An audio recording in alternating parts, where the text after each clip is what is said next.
ठीक है। अच्छा, यहाँ तक हमने रूल शूल ये सारी चीजें समझ ली। अब ये है कि इन केस कुछ एक्सपोनेंट्स हों, ठीक है, एक्सपोनेंट के क्वेश्चन में हमसे एक्स पूछा जाए या यूं कह लें एक्स की वैल्यू पूछी जाए, तो फिर कैसे सॉल्व होगा। फॉर एग्जाम्पल, टू का पावर एक्स इक्वल टू, वो कह रहा है 8, आपसे पूछा गया एक्स की वैल्यू बताओ। ठीक है, तो एक तो ये है कि आपके पास ऑप्शन हो कि एक्स की वैल्यू है लेट्स से 2, बी है 1, सी है 3, वगैरह वगैरह। तो एक तो ये कि आप हिट एंड ट्रायल कर सकते हैं, जैसे मैं पहले बता चुका हूँ आपको कुछ और क्वेश्चंस में भी, कि हिट एंड ट्रायल क्या है कि भाई एमसीक्यूज में नंबर उठाओ, पुट करो और चेक करो। ठीक है, तो आप क्या करेंगे, ऑब्वियसली ये वाला नंबर उठाएंगे, एक्स की जगह पुट करेंगे और देखेंगे कि क्या आंसर 8 आ रहा है। तो यस 8 आ रहा है, तो आप कहेंगे सी ऑप्शन है। एक तो ये हो गया। ये तो ऐसे सादा सादा से क्वेश्चन हो तो हम कर सकते हैं, लेकिन अगर कहानी थोड़ी कॉम्प्लेक्स हो तो फिर कैसे होगा। तो इन सच ए केस हमें सॉल्व करना भी आना चाहिए, सिर्फ हिट एंड ट्रायल मेथड के आसरे पे नहीं रहना चाहिए। तो अगर two power x equal to 8 वाला क्वेश्चन है सेम अगर हम करें, तो इसके करने का तरीका ये है कि भाई जो आपके पास कोई अगले साइड पे कोई नंबर है, या समटाइम्स इस साइड पे भी कोई नंबर है, करना आपने ये है कि इक्वल की जो दो साइड्स हैं, लेफ्ट एंड राइट साइड, उनके बेसिस को सेम करने की कोशिश करें कि क्या मैं इनके बेसिस को सेम कर सकता हूँ। तो कॉमन सेंस की बात है कि 2 8 में कन्वर्ट तो नहीं हो सकता, लेकिन हाँ 8 2 पावर समथिंग में कन्वर्ट हो सकता है। ठीक है, अब जैसे मैंने वो लिस्ट बनाई थी 2 पावर के 3 वाली, तो आपको याद होना चाहिए कि ये एक्चुअली 2 का पावर 3 है। लेकिन फिर भी क्योंकि हम फर्स्ट टाइम कर रहे हैं, मैं एक एक स्टेप आपको अगर करवाऊं तो ये हो जाएगा 2 इंटू 2 में कैसे ये मैंने फैक्टर लिए, ऐसे करके। ठीक है, तो ये फैक्टर आ गए, वो मैंने रख दिए। अब क्योंकि मैंने एक्सपोनेंट पढ़ लिया है और एक्सपोनेंट रूल ये कहता है कि बेसिस हो सेम, बीच में हो मल्टीप्लीकेशन, तो पावर क्या होंगे जी, ऐड हो जाएंगे, विच मीन्स 2 का पावर एक्स इक्वल टू 2 का पावर 3। अब यहाँ पे एक स्टेप है वो समझ लीजिए कि इन केस आपके पास A power X is equal to let's say B power, sorry B कह रहा हूँ, ए पावर कोई नंबर है। ठीक है, इन सच ए केस अगर बेसिस हैं सेम, पावर भले कुछ भी हो, तो आप बेसिस कैंसिल करके पावर्स को बराबर कर सकते हैं। ठीक है, तो ये एक्स था जो कि अननोन था, ये एन है। ठीक है, ये मैं जस्ट रूल बता रहा हूँ। यहाँ पे कैसे होगा, इस केस में ये कि बेसिस है टू टू, वो हो जाएंगे कैंसिल, बचा क्या जी, पावर पावर के बराबर, यानी कि x इक्वल टू 3 का आंसर आ गया। ठीक है, तो ये है इसका सॉल्व करने का मेथड। अब अगर वो पूछता x किस चीज के बराबर है, तो आप बताते थे 3 के। अब आपसे मैं पूछता हूँ, अगर वो कहता अगर ये 2x इक्वल टू 8 कोई एक्सप्रेशन है, आप मुझे बताओ x प्लस 1 किस चीज के बराबर होगा, तो फिर आंसर क्या बनता। फिर ये बनता कि आप कहते भाई देख, x आया है 3, तो मैंने रख लिया 3 प्लस 1 विच मीन्स 4, तो आंसर है आपका 4। ठीक है, तो डिपेंडिंग ऑन द क्वेश्चन, अगर उसने कुछ और भी ऐड करके पूछा है, तो फिर आप वो भी ऐड करके उसको बताएंगे। अगर तो जस्ट उसने पूछा है एक्स, तो फिर आप जस्ट एक्स बताएं, लेकिन अगर उसने प्लस माइनस करके कुछ चीजें पूछी हैं, तो आप वो भी बताएंगे। ठीक है, इसी को ही देख लें, अगर वो कहता है अगर ये वैल्यू है इस चीज की, मुझे बताओ 3x किस चीज के बराबर होगा, तो बेसिक मैथ है, 3 रखो, एक्स की जगह पे रखो 3, आंसर आया था अगेन 3, तो 3 3 जा 9, ये आंसर हो गया। ठीक है, समझ में आ रही है ये बातें।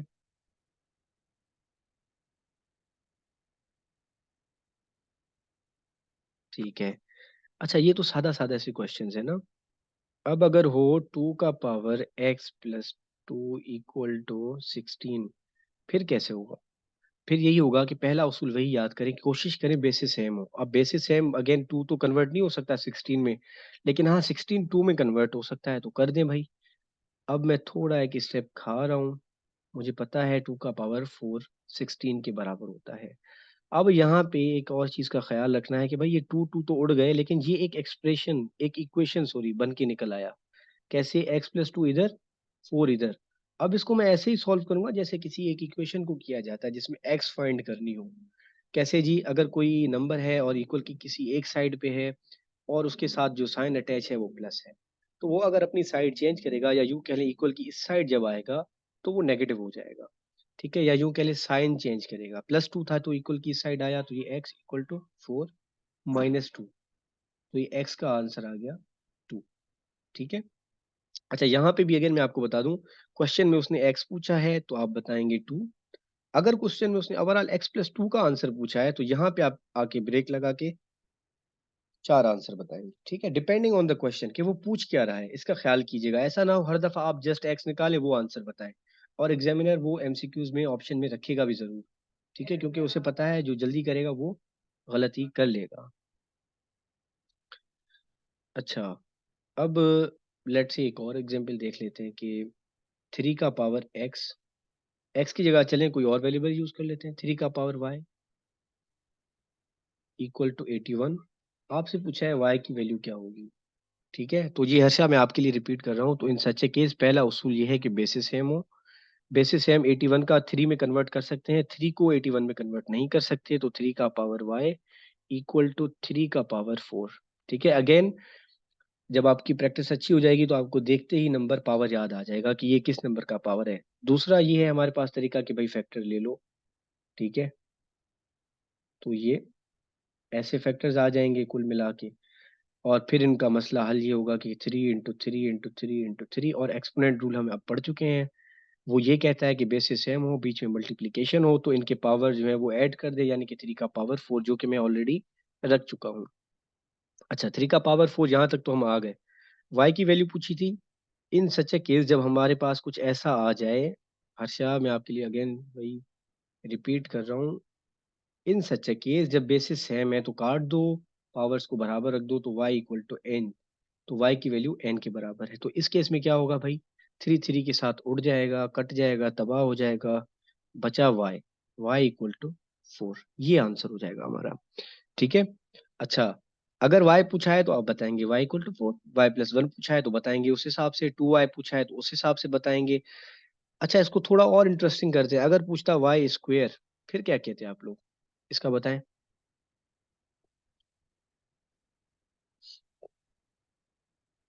हसीबा गुड,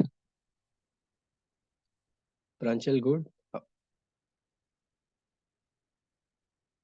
क्वेश्चन मार्क से मेरी मतलब है कि भाई वाई स्क्वायर किस चीज के बराबर है, ठीक है, ये कोई नंबर नहीं है, ठीक है। तो आप क्या करेंगे कि पहले मुझे फिर भी वाई फाइंड करना पड़ेगा। वाई मैंने फाइंड कर लिया 4 के बराबर है, तो अब 4 का स्क्वायर करूंगा, क्योंकि वो कह रहा है वाई का स्क्वायर करो, तो वो बराबर आ जाएगा 16 के, तो इसका आंसर बन जाएगा 16। तो depending on the questions demand, यानी कि इसने यहाँ रखा, फिर जस्ट वाई पूछता तो आप 4 बताते, अगर वाई स्क्वायर पूछता तो आप 16 बताते, अगर 2y पूछता तो आप 8 बताते, अगर y+2 पूछता तो फिर आप उस हिसाब से बताते। क्लियर है? जी, इज इट क्लियर नाउ? इसको थोड़ा और इंटरेस्टिंग करते हैं, वो ये कि समटाइम्स ये होता है कि दो वेरिएबल दो अलग एक्सप्रेशन दे के हमसे कुछ तीसरी चीज पूछ रहा होता है, कैसे, एक ये है हमारे पास, दूसरा वो कहता है 2 का पावर x-1 इक्वल टू 16 है, ठीक है। सवाल ये है कि x अपॉन वाई किस चीज के बराबर होगा, ठीक है। देखने में तो ये बड़ा कंफ्यूजिंग लग रहा है, लेकिन अगर हम स्टेप बाय स्टेप अगर चीजों को समझते चले तो ये ज्यादा मसला नहीं करेगा। कैसे, कि चले इसको तो आप सॉल्व करेंगे y=4 आ जाएगा, ठीक है। कैसे होगा वो अब हम कर चुके हैं, इसको थोड़ा देख लेते हैं कैसे होगा जी ये। तो इसके लिए भी उसूल वही है कि 2 पावर x-1 इक्वल टू 2 का पावर 4 हो जाएगा, ये 2 2 से उड़ जाएगा, तो x-1 इक्वल टू हमारा 4 आ गया। अब मेरे जरूरत में x और y है, y मैं निकाल चुका हूँ, अब मुझे x चाहिए, तो x इक्वल टू 4, ये 1 इधर आएगा तो ऐड हो जाएगा, ये 5 हो जाएगा, तो x की वैल्यू आ गई 5। अब जो उसने डिमांड किया है मुझे उस हिसाब से आंसर देना पड़ेगा, एज सिंपल एज दैट। अब वो मुझे ये कह रहा है कि मुझे बताओ x अपॉन वाई की वैल्यू क्या आएगी, तो आप कहेंगे भाई x की वैल्यू जो है 5 है, y की वैल्यू 4 है, तो ये आंसर है आपका, ठीक है। अगर वो जस्ट ये कहता कि x किस चीज के बराबर है और y किस चीज के बराबर है, तो फिर आप उस हिसाब से बताते कि भाई x 5 के बराबर है और y जो है वो 4 के बराबर है, सही है। और इसमें ही अगर वो कहता ये बताओ कि एक्स सॉरी x-y किस चीज के बराबर है, ठीक है, x+y किस चीज के बराबर है, या x² - y² किस चीज के बराबर है, या फिर x × y किस चीज के बराबर है। अब उसे जो छेड़खानी करनी है करने दें, आपको ये चीज सॉल्व करनी आनी चाहिए, उसके बाद मसला आसान है। उसके बाद जो रिक्वायर्ड होगा बस वो चीजें पुट करनी है, और जिंदगी आसान है। ठीक हो गया, ये कहानी समझ में आ रही है आराम आराम से? कोई बच्चा कहीं बीच में रह रहा है तो बता दे।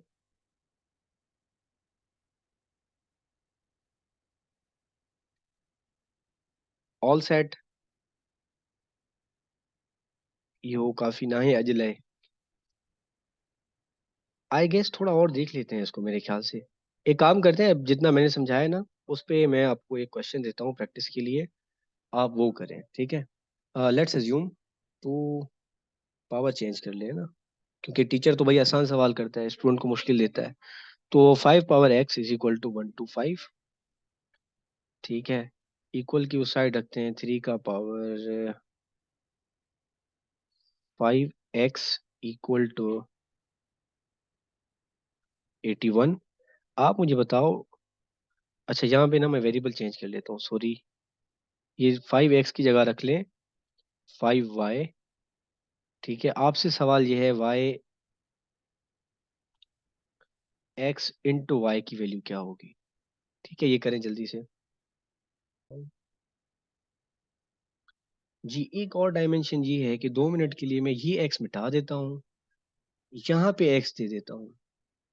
अब क्या हो जाएगा आपसे ये? क्या इसमें कोई मसला आएगा?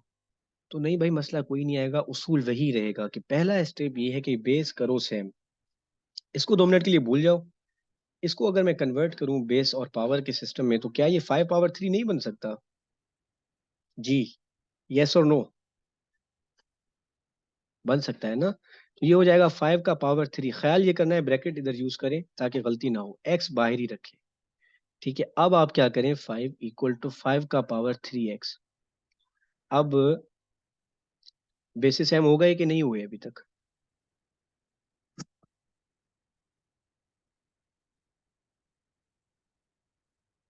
हो गए ना। बस फिर मसला हल हो गया, 5 और 5 बेसिस सेम खत्म। और हमने पीछे पढ़ा था कि कुछ भी पावर ना हो इसका मतलब है पावर 1 है, तो यहाँ पे पावर 1 एग्जिस्ट करता है। तो विच मीन्स 5 5 से कैंसिल हो गया। यहाँ पे कुछ बच्चे गलती ये करते हैं कि 0 = 3x रखते हैं। नहीं भाई नहीं, जीरो नहीं रखना, यहाँ पे ऑलरेडी हम कह रहे हैं 1 होता है, तो 1 = 3x।